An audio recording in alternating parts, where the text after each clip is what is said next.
نحمده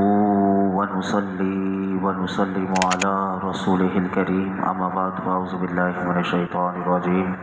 بسم الله الرحمن الرحيم ادعوهم لآبائهم هو أقسط عند الله وإن لم تعلموا آباءهم فإخوانكم في الدين ومواليكم وليس عليكم جناح فيما أخطأتم به ولكن ما تعمدت قلوبكم وكان الله غفورا رحيما۔ انہیں ان کے حقیقی باپ ہی کا کہہ کر پکارو، یہ اللہ کے نزدیک زیادہ انصاف کی بات ہے۔ پھر اگر تمہیں ان کے باپ کا علم نہ ہو تو وہ دین میں تمہارے بھائی اور تمہارے دوست ہیں، اور تم پر اس میں کچھ گناہ نہیں جو لا علمی میں غلطی ہوئی، لیکن اس میں گناہ ہے جس کا تمہارے دلوں نے ارادہ کیا، اور اللہ بخشنے والا مہربان ہے۔ سورہ احزاب کی آیت نمبر 5 میں اللہ رب العالمین نے اس سے پہلے والی آیت نمبر 4 میں کل ہم نے سماعت کیا تھا کہ لے پالک بچوں کو پالنے والوں کو ان کا بیٹا قرار دینے سے منع کیا گیا، یعنی کوئی اگر کسی کو پال رہا ہے تو اس کو اس کا حقیقی بیٹا نہیں کہہ سکتے۔ اس آیت میں اللہ تعالیٰ نے فرمایا کہ تم ان بچوں کو، یعنی جن کو تم پال رہے ہو، تم نے گود لیا ہے، تو ان بچوں کو ان کے حقیقی باپ ہی کی طرف منسوب کر کے پکارو، یہ اللہ کے نزدیک زیادہ انصاف کی بات ہے۔ پھر اگر تمہیں ان کے باپ کا علم نہ ہو، جیسے بعض ویلفیئر سے لوگ بچے لے لیتے ہیں، تو کیسے بہت ساری ویلفیئرس ہوتی ہیں جیسے چھیپا ویل، سیلانی اور بہت سے ایسے جہاں سے ان کے باپ کا نہیں پتہ ہوتا، لوگ گود لے لیتے ہیں۔ تو فرمایا پھر اگر تمہیں ان کے باپ کا علم نہ ہو تو اس وجہ سے تو فرمایا تو تم انہیں ان کے باپوں کی طرف منسوب نہ کر سکو، تو فرمایا وہ تمہارے دینی بھائی اور دوست ہیں اور انسانیت کے ناطے تمہارے چچا زاد ہیں، تو تم انہیں اپنا بھائی یا اے بھائی کہہ کے کہو، لیکن فرمایا اور جس کے لے پالک ہیں اس کا بیٹا نہ کہو۔ اور ممانعت کا حکم آنے سے پہلے تم نے جو لا علمی میں لے پالکوں کو ان کے پالنے والوں کا بیٹا کہا، تو فرمایا اس پر تمہاری گرفت نہ ہوگی، البتہ اس صورت میں تم گناہگار ضرور ہوگے کہ جب اللہ کا اب حکم آ گیا، ممانعت کا حکم آ جانے کے بعد اگر تم نے جان بوجھ کر لے پالک کو اس کے پالنے والے کا بیٹا کہا تو پھر تم اس صورت میں گناہگار ہوگے۔ اور فرمایا اللہ تعالیٰ کی شان یہ ہے کہ وہ بخشنے والا مہربان ہے، اس لیے وہ غلطی سے ایسا ہو جانے والے پر گرفت نہیں فرماتا، اور جس نے جان بوجھ کر ایسا کیا ہو اس کی توبہ قبول فرماتا ہے اگر اس نے توبہ کی۔ اب آئیے ہمارے یہاں کیا ہوتا ہے، اس کا شرعی حکم بھی آپ کے سامنے رکھتا ہوں۔ بچہ گود لینا جائز ہے، اگر کوئی بچے جس کی اولاد نہیں، اگر کوئی اولاد لینا چاہتا ہے تو بچہ گود لینا جائز ہے، لیکن ساتھ یہ باتیں یاد رکھنا اس کے لیے ضروری ہے۔ گود میں لینے والا عام بول چال میں یا کاغذات جب بنوائے گا تو اس میں اس کے حقیقی باپ کے طور پر اپنا نام استعمال نہیں کر سکتا۔ بعض یہ اس غلطی یہاں بہت سے لوگ کرتے ہیں کہ وہ اپنا نام لکھوا دیتے ہیں کہ کاغذات میں، اسی طرح بول چال میں بھی نہیں، تو بلکہ سب جگہ حقیقی باپ کے طور پر بچے کے اصلی والد ہی کا نام استعمال کرنا ہوگا، اور اگر اصلی باپ کا نام معلوم نہ ہو تو اس کی معلومات کروا کر باپ کے طور پر حقیقی باپ کا نام کاغذات میں بھی لکھوانا ہوگا اور پکارنے کے ٹائم بھی پکارنا ہوگا۔ اگر کوشش کے باوجود بھی کوئی ایسا بچہ ہے کہ جس کے اصلی باپ کا نہ پتہ چل سکے تو پھر علماء نے کہا کہ گود لینے والا گفتگو میں حقیقی باپ کے طور پر اپنا نام پھر بھی ہرگز استعمال نہ کرے، اور نہ ہی بچہ اسے حقیقی والد کے طور پر اپنا باپ کہے۔ اسی طرح کاغذات میں اتنی آسانی یہ ضرور ہوتی ہے کہ وہ سرپرست ایک کالم ہوتا ہے، تو سرپرست کے کالم میں اپنا نام لکھوا دے۔ حقیقی والد کے کالم میں اپنا نام پھر بھی ہرگز نہ لکھوائے اور نہ لکھے۔ اگر جان بوجھ کر خود کو حقیقی باپ کہے گا یا لکھے گا تو میں 2 حدیث مبارکہ آپ کے سامنے رکھتا ہوں۔ جو ایسی حرکت کرتے ہیں ان کے لیے کیا وعید ہے۔ ویسے تو قرآن نے منع کر دیا، اب میرے آقا نے کیا فرمایا سنیے۔ حضرت سعد رضی اللہ تعالیٰ عنہ سے روایت ہے کہ نبی اکرم صلی اللہ علیہ وسلم نے ارشاد فرمایا، جس شخص کو یہ معلوم ہو کہ اس کا باپ کوئی اور ہے، اس کے باوجود اپنے آپ کو کسی غیر کی طرف منسوب کرے تو اس پر جنت حرام ہے۔ الامان والحفیظ، کتنا بڑا، یعنی اس کے لیے جنت ہی حرام ہو جاتی ہے۔ ایک اور حدیث پاک، پہلی والی جو میں نے آپ کے سامنے عرض کی یہ بخاری شریف میں ہے، اب جو میں حدیث شریف آپ کو سناتا ہوں یہ مسلم شریف میں ہے۔ حضرت علی رضی اللہ تعالیٰ عنہ اس حدیث پاک کو روایت کرتے ہیں کہ نبی کریم صلی اللہ علیہ وسلم نے ارشاد فرمایا، جس شخص نے خود کو اپنے باپ کے غیر کی طرف منسوب کیا، یا جس غلام نے، جیسے غلامی کا دور تھا تو اس وقت حضور نے فرمایا جس غلام نے اپنے آپ کو اپنے مولا کے غیر کی طرف منسوب کیا تو فرمایا اس پر اللہ کی، فرشتوں کی اور تمام لوگوں کی لعنت ہو۔ قیامت کے دن اللہ ایسے شخص کا نہ کوئی فرض قبول فرمائے گا اور نہ کوئی نفل قبول ہوگا، یعنی ایسا شخص کا کوئی فرض اور نفل قبول نہیں ہوگا۔ علماء کہتے ہیں اس سے ان لوگوں کو نصیحت حاصل کرنی چاہیے کہ جو اپنے ہاں اولاد نہ ہونے کی وجہ سے یا ویسے ہی کسی دوسرے کی اولاد کو گود لے لیتے ہیں اور اپنے زیر سایہ پرورش کرتے ہیں، اس کی تعلیم و تربیت کے اخراجات برداشت کرتے ہیں، یہ تو کام ان کا یہ عمل کرنا کہ کسی کی پرورش کرنا، تعلیم و تربیت، ان کے اخراجات کو اٹھانا، یہ بہترین عمل ہے، اس پر اللہ انہیں اجر عطا فرمائے گا۔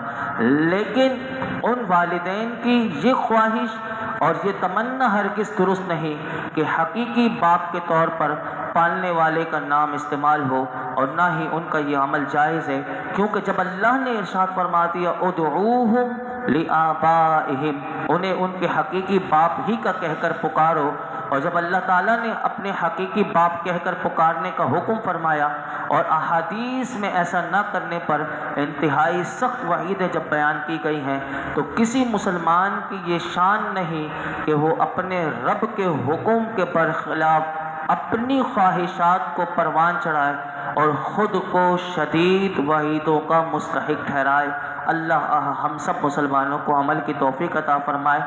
یہ جب پتہ چلتا ہے جب نکاح ہوتا ہے، نکاح کے ٹائم اپنی ناک اونچی رکھنے کے لیے لوگ کئی بیٹیوں کو جنہوں نے گود لیا ہوا ہوتا ہے، اب وہ شروع سے انہوں نے ان کا NIC بھی جب بنوایا ہوتا ہے تو اپنا نام لکھوایا ہوتا ہے، حالانکہ ان کی وہ حقیقی بیٹی نہیں ہوتی۔ اب وہ نکاح کے جب وقت پوچھتے ہیں تو ہم تو انہیں مسئلہ یہی بتاتے ہیں کہ ان کا جو حقیقی والد ہے اس کا نام لیا جائے گا، تو بعض لوگوں کو یہ بہت برا لگتا ہے، تو ان کے لیے یہ بہت بڑا پیغام ہے۔ لیکن یہ بھی یاد رکھیے گا، اس کے ساتھ ساتھ علماء نے یہاں پر یہ جو قرآن نے اور یہ جو وعیدوں میں جس کے لیے وعیدیں بیان کی گئی، یہ اس صورت میں ہوگا کہ جس میں بچے کا نسب حقیقی باپ کے علاوہ کسی اور کی طرف منسوب کیا جائے۔ لیکن اگر کوئی شفقت کے طور پر کسی کو بیٹا کہتا ہے یا بیٹی کہہ کر پکارتا ہے، یا معروف ہی کسی اور کے نام سے ہو لیکن پہچان کے لیے وہ صرف بیٹا اور بیٹی کہتے تھا، یہ میرا بیٹا اور بیٹی ہے، لیکن حقیقت میں وہ نام اسی باپ کا استعمال کرتا ہے، تو ایسا شخص ان وعیدوں میں داخل نہیں۔ اب یہاں پر ایک اور بات بھی یاد رکھیے گا، جو بچہ یا بچی گود لیتے ہیں ان کے لیے شرعی مسائل بھی بہت ہیں، لیکن میں آپ کے سامنے ایک شرعی مسئلہ رکھتا ہوں۔ وہ کیا ہے کہ بچہ یا بچی، جیسے میں نے ابھی کہا کہ گود لینا جائز ہے،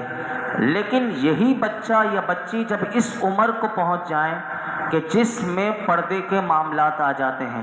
جب پردے کے مراحل شروع ہو جاتے ہیں، یعنی وہ بچہ یا بچی بلوغت کی عمر کو پہنچ جاتے ہیں تو اب پردہ شروع ہو جاتا ہے، تو اس کا جو شرعی مسئلہ ہے وہ بھی ذہن میں رکھیے گا کہ اس میں نامحرم مرد یا عورت سے پردہ کرنا ان بچہ یا بچی کے لیے لازم ہو جاتا ہے۔ تو اس وقت بچے پر پالنے والی عورت سے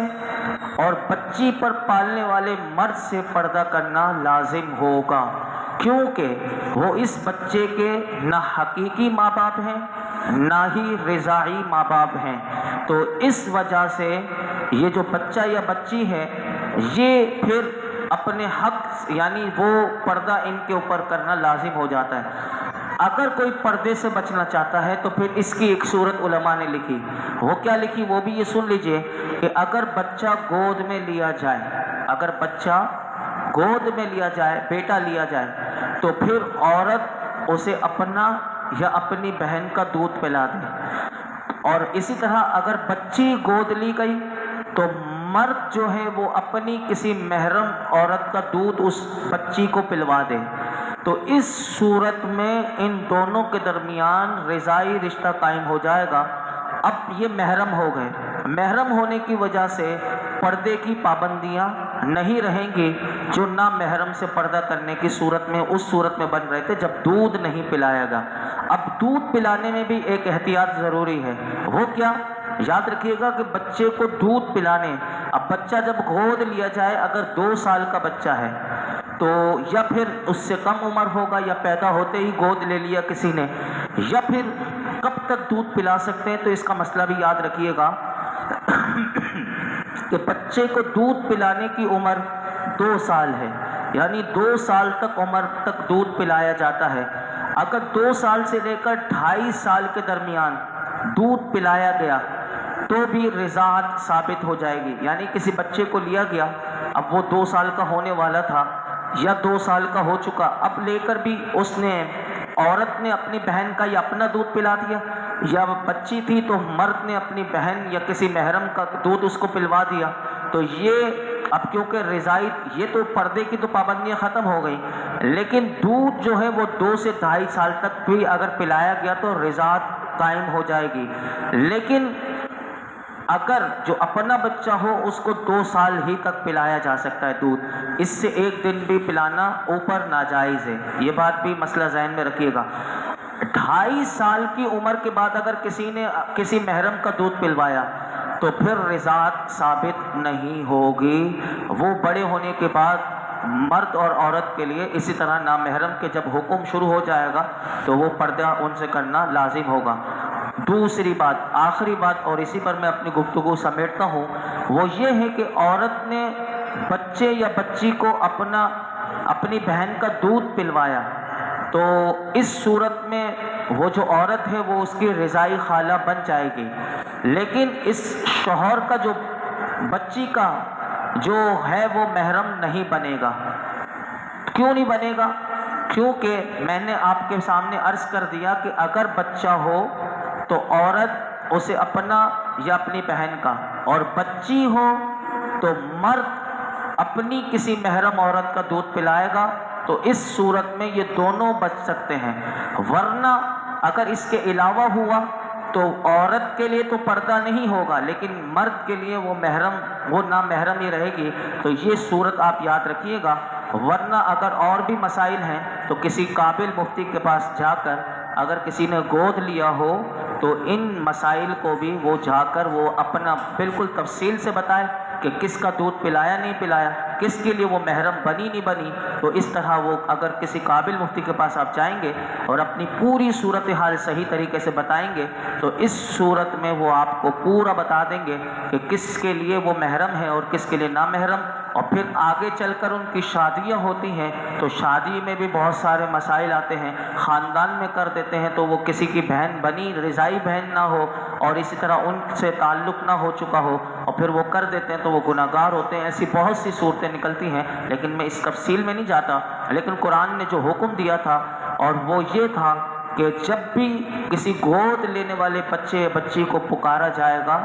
تو وہ اس کے والدین جو حقیقی ہیں وہ اس کے والد حقیقی کی طرف کہہ کر پکارا جائے گا۔ اور یہاں پر یہ مسئلہ بھی ثابت ہو گیا کہ حضرت عیسیٰ علیہ السلام کے کیونکہ والد نہیں، حضرت عیسیٰ علیہ السلام بن باپ کے پیدا ہوئے تو قرآن میں جہاں جہاں ہم دیکھتے ہیں تو وہاں عیسیٰ ابن مریم کہا گیا، کیونکہ اللہ رب العالمین نے آپ کی گود یعنی آپ کی وہ روح پھونکی گئی تھی اور اس سے پیدا ہوئے بن باپ کے، تو اس لیے آپ کی ماں کی طرف آپ کی نسبت کی جاتی ہے، ورنہ حقیقت میں سب کے باپوں کی طرف نسبت کی جائے گی جیسے کہ قرآن میں ہے، اور یہ ہمیں آج سمجھ میں بھی آ گیا۔ اللہ رب العالمین مزید ہمیں غور و فکر کی توفیق عطا فرمائے۔ الحمدللہ رب العالمین والصلاة والسلام علی سید الانبیاء والمرسلین وعلی آلہ واصحابہ اجمعین۔ یا اللہ یا رحمان یا رحیم،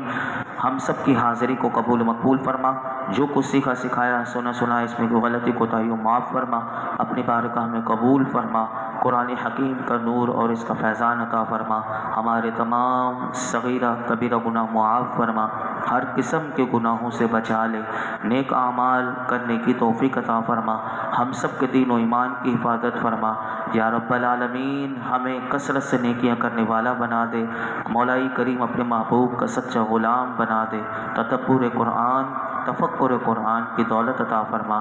ایک مرتبہ سورہ فاتحہ، 3 مرتبہ سورہ اخلاص حضور سیدنا شیخ عبد القادر جیلانی غوث پاک رضی اللہ تعالیٰ کی بارگاہ میں پیش کرنے کی نیت سے پڑھ لیجیے۔ بسم اللہ الحمدللہ